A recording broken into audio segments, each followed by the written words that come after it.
Bonjour à tous et bienvenue pour cette nouvelle émission de Tough Sport. Aujourd'hui, on va débriefer les matchs des Diables Rouges contre l'Ukraine en Nation League. Et puis, on parlera aussi des playoffs qui vont commencer le week-end prochain. Pour m'accompagner, je suis avec nos chroniqueurs habituels, Philippe Van de Waal. Bonjour. Bonjour. Et Bertrand Crasson. Alors, Philippe, on va commencer, on va rentrer directement dans le vif du sujet. Les Diables Rouges se sont qualifiés, ou en tout cas se sont maintenus face à l'Ukraine, avec deux matchs diamétralement opposés. Qu'est-ce que tu as pensé de ces deux matchs et de cette première de Rudy Garcia? Je pense que c'est positif déjà qu'on est dans le groupe A, dans la division A, avec les grandes équipes européennes, on va dire. C'est toujours mieux de jouer contre des équipes comme la France, l'Allemagne, l'Italie, etc., que se retrouver dans des matchs entre guillemets plus faciles, qui peuvent parfois redonner confiance. Mais quand on a l'ambition d'aller dans des grands tournois, championnats d'Europe, championnats du monde, c'est toujours mieux de s'opposer à des grandes nations. Déjà, rien que pour ça, je trouve que c'est positif. Mais pour revenir à ta question, les deux matchs, le premier, j'aurais tendance à dire, essayons d'oublier au plus vite. Mais le deuxième, voilà, on a enfin vu les Diables Rouges à l'image de leur qualité. Certainement en deuxième mi-temps, avec un Romelu Lukaku égal à lui-même. Il est parti pour battre le fameux record, ça j'en suis certain que ça va arriver. Et alors, une belle découverte, j'aurais tendance à dire, enfin, avec un trio de milieu de terrain, Raskin un peu surprenant, mais après coup, bien. Il a fait un super match. Mais moi, ce qui m'enchante le plus, c'est le duo Kevin De Bruyne et enfin Hans Van Aken, que beaucoup d'analystes, consultants, connaisseurs et tout ce que tu veux ont soi-disant découvert maintenant, alors que pour moi, c'est une valeur sûre, non seulement en Belgique, mais en Europe, on l'a vu avec la Champions League qu'il a fait avec Bruges, et que quand on le titularise, eh bien, les Diables Rouges ont deux patrons à l'heure actuelle. Et je ne demande qu'une chose, s'il vous plaît, c'est de garder ces deux joueurs-là au milieu de terrain, avec un Raskin et encore Tielemans, s'il y a assez de joueurs, mais garder ces deux valeurs sûres, ces deux chefs d'orchestre au sein de notre équipe nationale. Bertrand, ce milieu de terrain, De Bruyne, Van Aken, Raskin. Oui, Raskin, c'est une bonne surprise. Hein. Il a un rayon d'action intéressant, il a du poumon, du volume, une qualité technique aussi, c'est vite se tourner, distribuer, bon placement, je crois que c'est une belle découverte. Et puis, voilà, aux Rangers, je crois que Philippe Clément le titularisait pas pour rien, évidemment. Sinon, les deux matchs contre l'Ukraine, avec deux visages, forcément. Le premier match à mettre évidemment sous le compte de la découverte, puisque Rudy Garcia découvre De Winter, il les fait jouer, mais bon, il y a quelques joueurs qui n'ont pas répondu à l'attente aussi, même si la première mi-temps du premier match n'était pas si mauvaise, mais voilà. Pour Garcia, c'était aussi une découverte voilà, qu'est-ce qui valent de Ketelaar aussi, petite déception. Maintenant, le deuxième match, je dirais que voilà, la Belgique a remis les choses en place, mais ce qu'on était surtout content je trouve, de retrouver, c'était l'envie. Cette équipe avait envie, et elle était motivée, ils ont essayé. La première mi-temps, ça n'a pas marché, mais on sentait qu'il y avait cette animation. L'image de Kevin, un petit peu. Voilà, comme De Bruyne, comme les autres, on sentait qu'il y avait une envie vraiment avec le public aussi, il y avait une belle harmonie. Et puis bon, ces 3 buts en quelques minutes aussi qui font que voilà, on a retrouvé une équipe belge compacte, dynamique, qui a envie. C'est quand même dingue parce qu'on se dit, tiens, comment est-ce possible qu'une équipe nationale ou les joueurs qui sont en équipe nationale n'aient plus la motivation de venir jouer ou de jouer pour l'équipe nationale? C'est incompréhensible.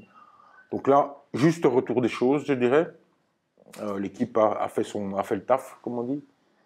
Mais bonne découverte, surtout voilà, le petit Raskin, bien. Et puis ce chantier qui est la défense centrale. Il y avait De Winter, mais que le premier match, ici c'était face de Bast. Donc on sent toujours qu'il y a voilà, mieux à faire. Non, on a trouvé la bonne formule. Je pense que Dequeux, Pérémenier, Saba sont bien, mais très offensifs évidemment. Il faut composer avec leur côté offensif. compenser ça d'une manière ou d'une autre. C'est le coach qui doit décider ça. Mais je dirais globalement, voilà, on a retrouvé quand même sans Courtois, ce match-là, une équipe qui peut gagner de manière claire, de manière sans discussion. Voilà. La défense, t'en as parlé.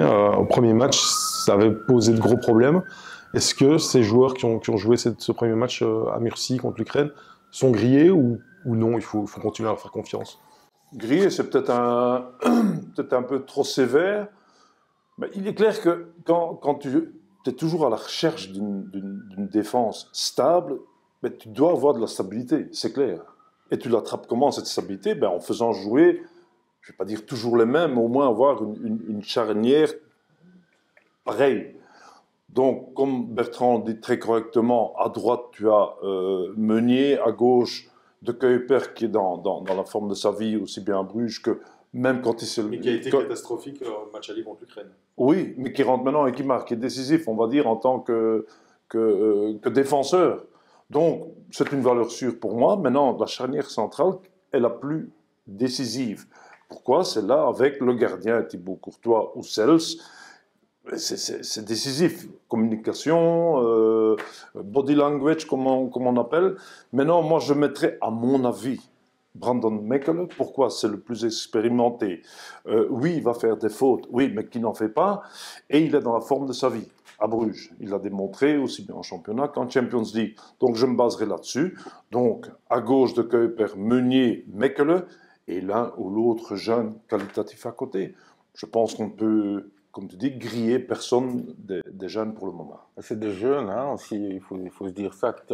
De Bast, Fas, de Kuyper, c'est 3 jeunes, même très jeunes pour des défenses.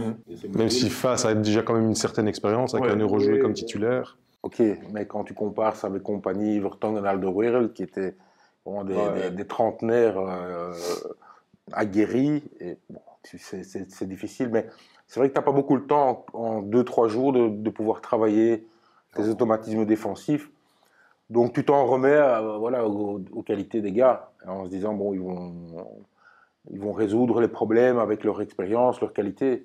Mais parfois, bon, ils n'ont pas assez d'expérience ou de vécu pour pouvoir solutionner les... Et puis ils s'entraînent quasi jamais ensemble. Et puis ils s'entraînent jamais ensemble non plus. Donc voilà, ok, je crois que l'important, d'abord, c'est pas le but non plus de leur faire des entraînements rébarbatifs et chiants, on va dire, quand ils viennent en sélection. C'est plus pour être ensemble, pour un bon moment. Et les entraînements, je pense que voilà, c'est pour créer une dynamique de groupe. Mais tu as spécifiquement commencé à vraiment, tu n'as pas le temps. T'as pas le temps, donc il faut juste un peu leur expliquer. À mon avis, voilà, faites attention à ça. Plus typiquement face à l'adversaire qu'un plan de jeu global. Préparer voilà, les vidéos, leur montrer, etc. Mais globalement, c'est difficile de travailler vraiment les automatismes quand tu es là quelques jours. Mettre un plan de travail, un plan de jeu, ça. Un plan de jeu, voilà. Et puis le reste, bon, voilà, ils montent sur le terrain, ils y vont. Mais surtout, je crois que le plus important, c'est leur donner envie. C'est ça. Et pour l'instant, je trouve que après le match contre l'Ukraine ici, le 3-0, voilà, le Garcia a quand même réussi son pari de retrouver une certaine communion avec le public. Il a dit c'est un match qui est fondateur pour la suite. Oui. Est-ce que c'est vrai ou est-ce qu'il s'emballe un peu? On avait entendu des missions Tedesco, machin, des trucs qu'on n'avait jamais entendus avant, des sifflets, des trucs, ça n'allait pas. Donc maintenant, ici, le public a été génial, je trouve aussi. Ils ont porté cette équipe. Le résultat est là aussi, évidemment. Le résultat est là. Le résultat est là, donc et voilà. Plus que le train est nouveau sur les rails, hein, avec l'affaire Courtois, Lukaku, De Bruyne, etc. Et que oui, victoire, mais automatiquement, le train est reparti dans la bonne direction. Et maintenant, il faut voir à courte et à moyenne échéance si on va s'en sortir ou pas, la façon de jouer, etc. Mais c'est vrai, comme tu dis Bertrand, que la grinta est là, on s'est remis d'accord avec le public. Il y a encore des petites choses qui m'ont fait tiquer de temps en temps. Mais je pense qu'à court terme, il y a moyen de bien repartir. Ouais, et puis bon, Lukaku, quand même, ça reste. C'est phénoménal. Il est quand même stratosphérique. Ah, ce non, gars, non, non. Quand on voit son deuxième goal, on voit que c'est un joueur qui est en confiance pour faire un tel geste. Ouais. Enfin, son premier goal, pardon. Ouais, ok, là, on a raté un tout fait juste avant. Mais enfin, bon, quel attaquant Il peut en rater 3. S'il en met un comme ça à chaque fois. Je veux dire, il est énorme quand. C'est le ballon de Van Aken. Quand il est en duel avec un défenseur, il est inarrêtable. Prends ta place. Hein. C'est un tank. On ne sait pas l'arrêter, ce gars. Que ce soit en Italie, en Angleterre, ou n'importe où. Il est inarrêtable quand il est parti comme ça. Mais il faut qu'il ait l'espace. Et surtout qu'il ait envie. Mais bon, voilà, si on veut jouer, qu'il ait envie et qu'il ait l'espace aussi, parce que dans les transitions, moi j'ai toujours dit que c'était un des meilleurs du monde dans les transitions. Quand il se tourne et qu'il part et qu'on lui donne le ballon, il est inarrêtable. Donc voilà, c'est ce qu'il lui fallait, le but de celui-là. Hein, ouais.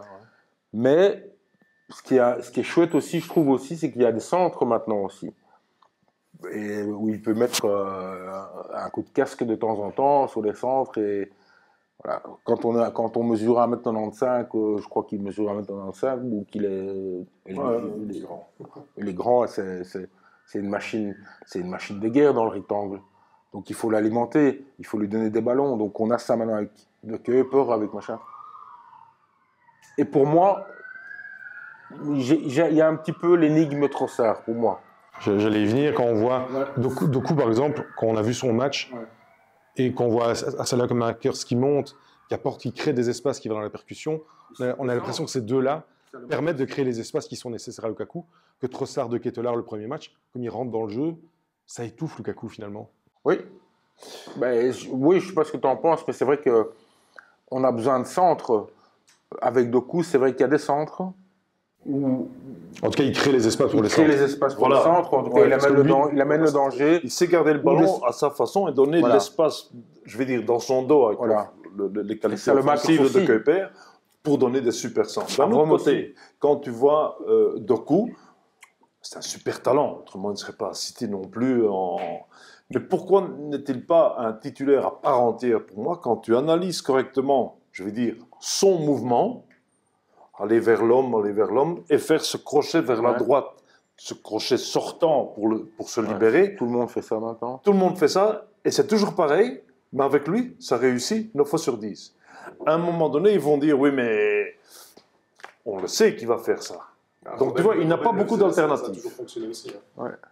Donc, c'est magnifique comme qualité. Ah, mais lui, il a l'avantage quand même de pouvoir pénétrer des deux côtés. Des deux côtés. Intérieur, extérieur. 8 fois à droite et 2 fois à gauche. Mais par contre, Trossard, il fait ce que Doku fait. Il le fait 20 mètres en arrière, ce qui ne sert à rien. Parce que Doku, lui, le fait, il est dans le rectangle. Trossard, il le fait, mais à 30 mètres du but, 40 mètres du but. Je trouve qu'il vient marcher sur les pieds de Kevin De Bruyne quand il fait ça. Parfois. Oui, puis ça n'a aucun intérêt de dribbler, de faire des tourniquets comme ça. C'est un super joueur, Trossard, je trouve aussi. Mais ça, il doit l'amener 20 mètres plus loin. Donc, c'est son agressivité. Pour créer plus de danger dans la zone de vérité. Oui, voilà, son agressivité dans le rectangle, ses petites passes, ses petits dribbles, ses petites... Mais encore une fois... C'est dans le rectangle. On ne lui demande pas de venir faire ces petits shows au milieu de terrain, parce que des fois, ça peut un peu irriter aussi. Mais tu sais, maintenant, en parlant de Trossard, on peut retomber sur Van Aken. Je pense qu'avec ce qu'on a vu, et tout compte fait, ce qu'on savait, les qualités d'un Van Aken, je pense que tout le monde va dire non, oui, mais tu as, entre guillemets, moins besoin d'un Trossard avec un Van Aken qui peut remplir ce rôle d'une façon beaucoup moins spectaculaire, mais peut-être plus productive pour un mec comme Lukaku. On l'a vu avec son... Ça passe pour le premier but. Oui, mais moi je trouve que voilà, il devrait y avoir un message aussi pour Trossard de son coach, ou voilà, qu'il utilise ses qualités plus haut, plus haut, je suis complètement parce que bon, il veut peut-être se mettre en évidence. Je trouve qu'il aime un peu trop le ballon et venir montrer que on sait que t'es bon, mais fais-le plus loin, quoi, plus haut. Et par contre, la petite question et déception, pour moi, c'est de Ketelaere. J'ai pas bien. Beaucoup qui a eu sa chance et qui ne l'a pas vraiment saisi. Et c'est pas la première fois. Bon, il a. Oui, ou alors, est-ce qu'il a ce côté introverti un peu sur le terrain, un peu, Il se montre pas il se tout le montre temps, pas hein. assez, je trouve. Et puis, quelle est sa vraie position? Il est peut-être un peu victime de de sa disponibilité Parce sur que le tu peux terrain. le mettre sur les côtés, Ouais, des deux côtés. pareil. Tu peux le mettre comme Central, attaquant, ouais. deuxième attaquant, en 10. Il est peut-être un peu victime de ça. Mais il n'a pas vraiment le profil d'un ailier, puisque c'est pas le gars qui va, c'est pas Doku. Mais il sait garder un C'est un bon ballon infiltreur, hein. intelligent. Il est très intelligent quand il pénètre au bon moment dans le rectangle et il peut faire une action. Il a une bonne frappe. Il est grand aussi, donc il peut. Non, je pense que c'est un Donc c'est un joueur profil intéressant. Maintenant, comment l'utiliser? C'est ça, parce qu'on peut pas se passer. Ça aurait peut-être des prochains défis de Rudy Garcia. Oui. Pour ça, je crois qu'il est quand même très pointu, Garcia. Il va nous faire du bien parce que ce côté français et ce côté analyse avec son staff, je crois qu'ils ont déjà bien travaillé.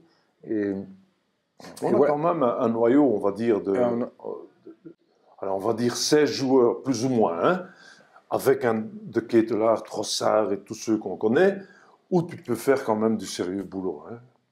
T'as encore Bakayoko, moi je trouve qu'il est bien. Enfin, moi je l'ai vu jouer. Oui, t'as plein de mecs. PSV. T'as quand même 16 joueurs, Ouais. allez, une petite vingtaine où tu peux dire, alors on peut aller à la guerre avec ceux-là, hein, pas 40. Mais quand tu vois déjà qu'en un match maintenant, il y en a beaucoup qui se rendent compte qu'avec, encore une fois, on revient sur nos propos du début, que De Bruyne, Van Aken, qu'on dit, waouh, deux patrons. Mais tu as ça depuis 5-6 ans. Hein. Martinez, par exemple, il le convoquait, Van Aken, mais il jouait jamais.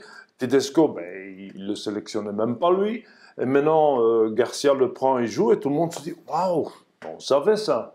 Et maintenant, on se rend compte qu'avec De Bruyne, c'est un super duo, même avec le petit Raskin derrière. Donc, gardons un peu de stabilité sur le terrain avec des gens comme ça.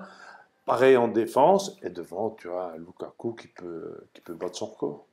Maintenant, on a le problème, c'est pas un problème, on a Raskin qui est petit de taille, et on se rend compte en fait que tout va bien, quoi. Il n'y a pas besoin d'avoir un.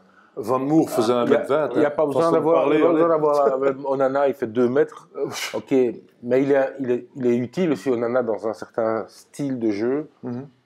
Mais peut-être pas à cette place-là. Il doit peut-être amener sa force et sa puissance pour aller marquer, par exemple. Mhm. Mais on voit que le jeu court, le liant entre la défense, c'est ce petit pare-choc. Ouais, ça donne des possibilités à Garcia comment, pour le la futur, sentinelle, comme disaient les Français, la sentinelle, la sentinelle ou le saboteur, tu vois. Il fait ça très bien, il a très bien fait ça. Et avec les Rangers, on a vu, c'est pareil. Et il n'a pas ce complexe de. Il est humble, il est simple dans la vie aussi, j'ai l'impression. J'ai vu. Ouais, tu vois voilà, c'est bien qu'on ait ce profil de joueur-là, parce que voilà. Mais ça fait du bien aussi. Des Van Aken, de Ketelaere, des mecs, Mechelen, qui se la pètent pas, qui n'arrivent pas habillés comme des clowns au rassemblement et tout ça. Ça fait du bien de voir ça. Excuse-moi, mais moi parfois ça me fait quand même presque pleurer au lieu de rigoler. Mais bon, c'est chacun son avis. Non, mais c'est vrai qu'il y a un gros chantier maintenant humain aussi pour Garcia, parce que c'est un défi humain aussi de tomber dans cette sélection après tous les problèmes qu'il y a eu, et des Courtois, Lukaku et De Bruyne aussi, bon, il a son caractère, De Bruyne aussi, hein. On l'a vu là même aussi quand il a poussé en lui gueulant dessus, parce là, en lui disant, il a eu de la chance, hein. Si le mec appelle l'arbitre, il peut. Ouais, parce qu'il lui a gueulé, je sais pas quoi. Il a barre-toi là, qu'est-ce que tu viens faire? Il l'a poussé, casse-toi, je sais pas, enfin bon, soit. Ouais, ben c'est un sacré caractère aussi. Voilà, il faut pas l'emmerder, ou j'ai l'impression, voilà. Ok, mais voilà, humainement, je trouve que Garcia, c'est un rassembleur aussi, je pense. C'est ce qu'il nous fallait à ce moment-ci. Oui, puis bon, on voit que c'est pas vraiment on a eu beaucoup d'étrangers comme entraîneurs en général pour la Belgique. Ici, il parle français. Il a ce côté chaleureux aussi de la communication. Hein, on le voit d'ailleurs dans les conférences de presse. Ouais. C'est quand même d'un autre niveau qu'avant, quoi. Hein. Il y a un certain niveau. Certaines classes aussi dans l'analyse, dans ce qu'il propose. J'imagine qu'en parlant aux joueurs aussi, il doit être très très le respect clair. des joueurs pour ce qu'il Oui. a déjà vécu aussi. Il a déjà, c'est pas le premier venu non plus. Hein. Oui, oui, Ah donc non, franchement, non, il a. Voilà, bon, on lui prédisait toutes les difficultés du monde, voilà, les flamands, les francophones, les trucs, les machins. Après, il y a eu. vient de commencer à apprendre le flamand. Hein, donc, Ah, il Oui. l'a dit, hein, il l'a dit à un moment donné. Hein, qu'il allait... Non, bon, voilà, mais ça peut Ah, il arriver. sait se Il y a eu cette, populariser aussi, il y a eu hein, cette ça fait deuxième partie mi-temps de- contre l'Ukraine, le match aller, où il y a deux choses. C'est qu'on a perdu les pédales, mais l'Ukraine a été incroyable aussi. Je ne sais pas ce qu'ils avaient eu à ce C'est pas moment-là. non plus... Ça venait de tous les côtés, ça peut arriver, comme ça, à blackout, peut-être du nez. Ok, mais avec des jeunes joueurs qui sont justement voilà, pris dans la tourmente. Parfois, ils prennent les mauvaises décisions, les mauvais placements, ils ne savent pas peut-être se remettre en question. Dire voilà, il n'y a pas le leader qui pouvait dire derrière, peut-être, même si McKellen, ok, il a d'expérience, mais c'est pas Non. c'est pas un mec Pas une qui grande va, gueule, quoi. c'est pas un mec qui va hurler et essayer de le patron vraiment en disant voilà, tout le monde a pris l'eau, voilà, ok, il n'y avait personne pour vraiment sauver les meubles. Ça peut arriver, voilà, je crois qu'ils ont bien analysé. Il l'a dit même, on va analyser, on va voir ce qui s'est passé. Bon, 5 Il n'a pas changements. l'air de donner cette impression de paniquer non plus. Tu vois, comme tu dis, il a dit on va analyser, on va voir. Ouais. Un peu à l'image. C'est pas compréhensible, c'est pas normal Non. de prendre l'eau comme ça. Donc, quelles sont les raisons? La jeunesse, le Le fait d'un manque nouvel d'envie. entraîneur peut-être se mettre trop en évidence par rapport au nouvel entraîneur, être un peu plus égoïste, de dire je vais lui donner ma petite carte de visite personnelle et tu oublies automatiquement un petit peu l'esprit d'équipe. Tout ça, c'est possible. Oui, non, puis bon, il y avait aussi des sollicitations tactiques aussi qui ont été mieux respectées. Par exemple, Zinchenko, match aller, il s'est promené. Pareil. Donc il n'y avait pas vraiment d'emprise sur lui. Donc on l'a laissé souvent libre et il a amené les buts et il a joué avec nos pieds, quoi. Donc ça n'a plus été le cas, ça a été corrigé. Donc ça c'est bien aussi. Mais voilà, il y a eu quelques ajustements tactiques, des changements. Oui, bon voilà, ok, il faut admettre qu'il fallait changer quelque chose, il l'a fait.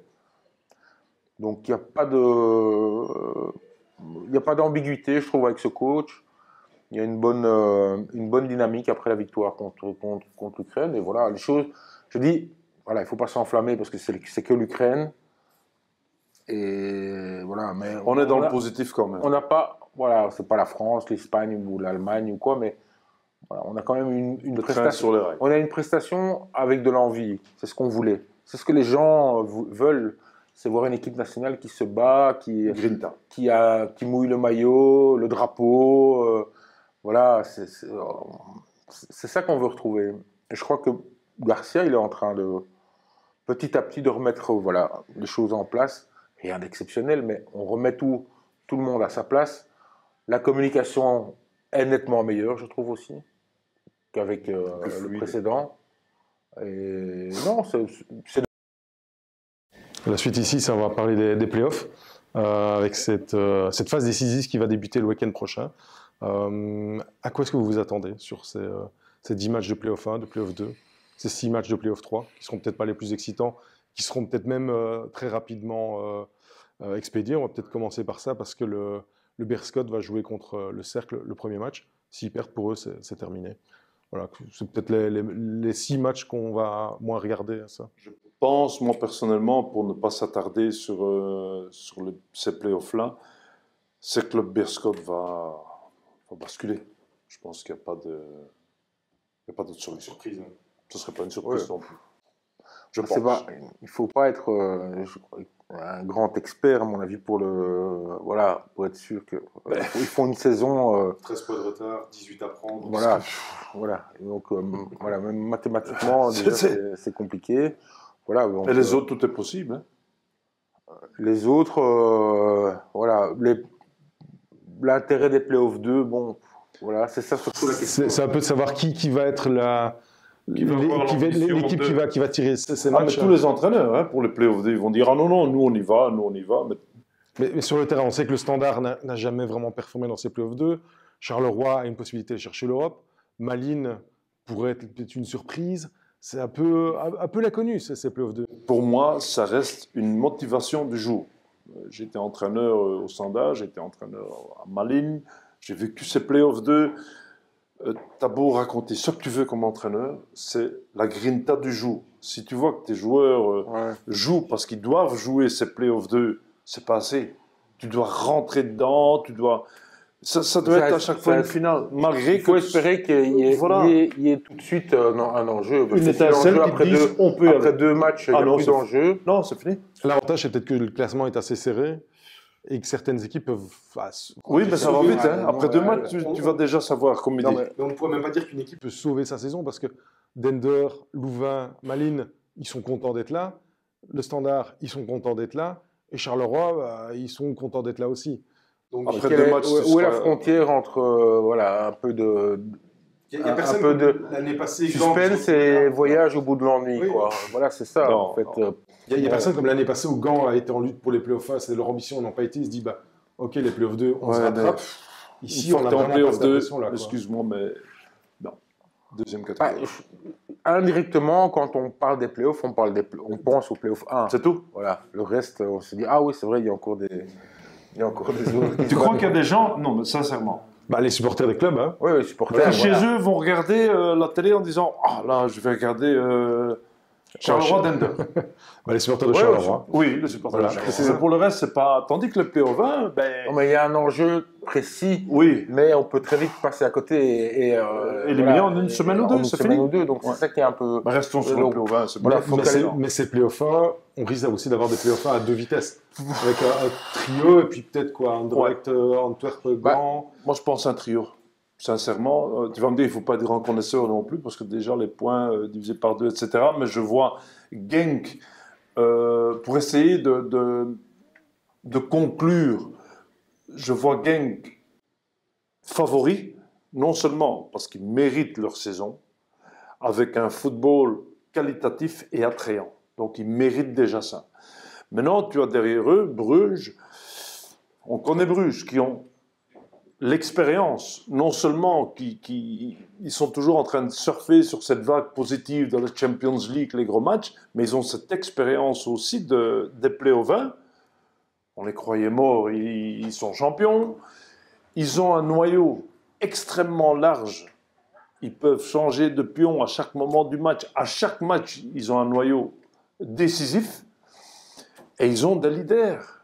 Quand tu parles de Mignolet, quand tu parles de Van Aken, de Kuiper, ils ont de très bons joueurs qui peuvent faire la différence, plus l'expérience. Attention quand même, Genk n'est pas à l'heure sûr. Mais d'un autre côté, tu as aussi l'Union Saint-Gilloise. Tu vas me dire, oui, mais c'est chaque année pareil, ils sont dans le PO20, ils sont presque champions et ils se cassent la gueule juste avant de prendre le drapeau. Oui, mais justement, cette année, tu peux considérer, à mon humble avis, cette expérience qu'ils ont ratée les 2-3 dernières années. Ils arrivent moins dans un statut de favori. Exactement. Ils arrivent plus comme outsiders, on ne sait jamais, et qui se disent ils ont moins de pression et qui pourraient peut-être jouer beaucoup plus librement, comme ils font d'ailleurs les dernières semaines. Ils peuvent retourner une situation aussi. Quand ils encaissent premier, ils peuvent retourner la situation et pourquoi pas le faire dans les playoffs. Donc, oui, Genk est favori. Mais tu as quand même, si on fait comme dans les courses cyclistes avec des étoiles pour les favoris, je mets Genk avec 3 étoiles et puis 2 et 2. Parce que aussi bien l'Union que Bruges peuvent faire la surprise. Il y a Anderlecht qui vient de changer de coach, Besnikazi.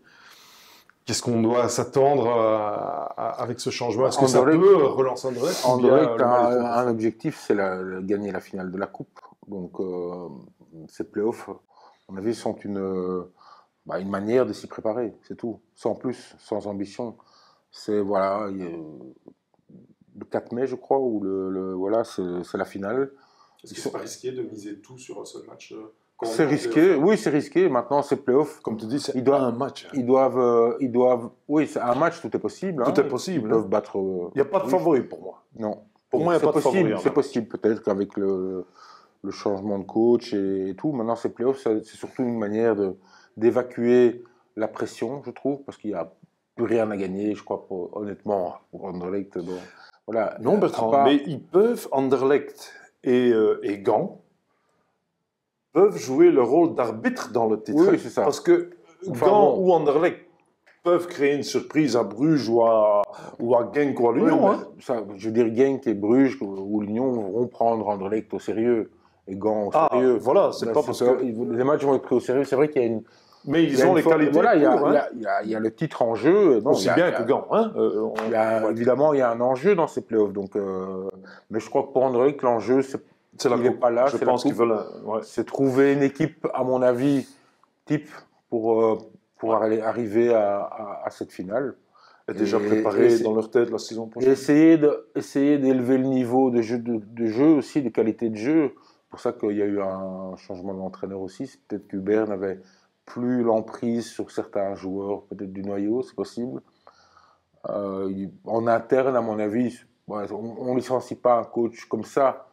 Il y a peut-être eu des tensions, des choses en interne qu'on ne sait pas, pour prendre un coach pendant 2 mois. Donc, à mon avis, il y a eu peut-être un clash avec Renard, c'est possible. Mais bon, voilà. Mais en tout cas, on ne peut pas dire quand même que les derniers temps étaient une propagande pour le football champagne à Anderlecht. C'était des hauts et des bas, c'était quand même des... Voilà. Est-ce que tu peux retrouver le football champagne comme tu l'appelles en quelques semaines, grâce ou à cause d'un nouvel entraîneur? Les qualités de base restent quand même... Oui, les qualités, mais il y a des qualités. C'est sur le mental que ça va jouer plutôt. Je crois que c'est mentalement, c'est de redonner aussi un peu de style aussi à cette équipe. D'identité, ouais. Il ne faudrait surtout pas qu'Anderlecht devienne une équipe de milieu de classement. Voilà. Ce qu'elle est devenue avec le temps. Dans l'anonymat un petit peu, voilà, se dire, voilà, on repense aux belles années, etc., où on gagnait. Non, maintenant, voilà, quel est le chemin à prendre, avec quels joueurs. C'est bien, les jeunes, ils sont... Avec un trophée. Ça pourrait servir de catapulte un trophée, pour... Voilà, c'est ça que une saison ratée, en faire une réussite. Anderlecht a toujours eu gagner des titres, des trophées. C'est ça le but aussi, pour rester un grand club. À partir du moment où tu perds ça, S'ils gagnent la coupe, toi en tant qu'ex-Anderlechtois, si Anderlecht gagne la coupe, leur saison est réussie? Oui. Oui, hein? Ouais. J'ai bien l'impression aussi. Parce que tu fais... Oui. Voilà. Oui, maintenant, voilà, quelles sont après ça les étapes à suivre. Les étapes et surtout le management pour retrouver la qualité, et la valeur aussi marchande des joueurs. Parce que faut quand même se dire une chose, quand on voit Bruges et Genk, petite parenthèse sur ça, pour les playoffs, moi je vois Bruges émerger avec l'Union en sale petit trouble fête. Donc pas Genk champion pour toi? Je leur souhaite aussi, parce qu'ils ont vécu un peu une saison dans l'ombre de Bruges. On n'a fait que parler de Bruges par-ci, parce qu'ils ont en Champions League, ils ont fait des choses super. Mais petite parenthèse que je voulais faire à propos de Bruges et Genk, qu'il n'y a pas Anderlecht aussi, par les dernières années, qu'est-ce qui se passe, c'est que Genk ou Bruges va acheter ou Genk surtout va acheter un joueur, je ne sais pas, 2-3 millions, 400, et 1 an après ou 2 ans après, ils leur vendent plus-value 3 fois le prix. Ce qu'Anderlecht ne fait pas. Union, pareil. Bruges, pareil. Pourquoi Anderlecht, quand ils prennent un joueur, après ils doivent le revendre au rabais? Parce qu'il a perdu de la valeur. Pas normal. Voilà. Donc, dans cette optique-là, je ne dis pas qu'il faut faire le coup de... Comment il s'appelle du Lensois, là, Kusanov, c'est ça? Ils l'ont acheté 100 000 euros, ils l'ont vendu 50 millions. Ça, c'est la loterie du siècle, ça. Mais non. Ça. Je veux dire, acheter un joueur et le faire progresser et faire une plus-value. Comme la plupart des clubs font. C'est ça aussi le rôle, la stratégie du management qui te fait d'abord rentrer de l'argent dans la caisse. Avec ça, tu peux grandir. C'est pour ça que Bruges et Genk ont dépassé Anderlecht aujourd'hui. Et même l'Union... Mais déjà, Anderlecht, Bertrand, c'est pas à toi que je dois le dire, t'es une icône du club, mais simplement retrouver leur identité de ce que Anderlecht a toujours été. Que tout le monde, que tout club, même Bruges, je l'ai vu que assez de fois, que je devais aller te voir et que... qu'ils aillent au Parc Astrid, on va le dire comme c'était, avec les jetons, quoi. Qu'on disait, putain, il faut aller à Anderlecht, quoi. Un samedi soir. C'est ça que peut ramener peut-être. Voilà. Mais ça va pas en un mois, ça. Hein. Il faut un titre. C'est pour ça que la coupe est super importante. Ouais. Avec une moins bonne saison, tu gagnes un trophée. En un match, tout est possible. Que ce soit contre Bruges, que ce soit contre n'importe quelle équipe, tout est possible en un match. Et ça peut leur servir de tremplin pour remettre vraiment le truc sur les rails. Quoi. Je suis d'accord. Ça, on verra du coup dans une semaine un peu où ils en sont après cette première rencontre de Play-off 1. Et on en parlera la semaine prochaine. Donc on vous donne rendez-vous lundi prochain pour une nouvelle émission de Top Foot.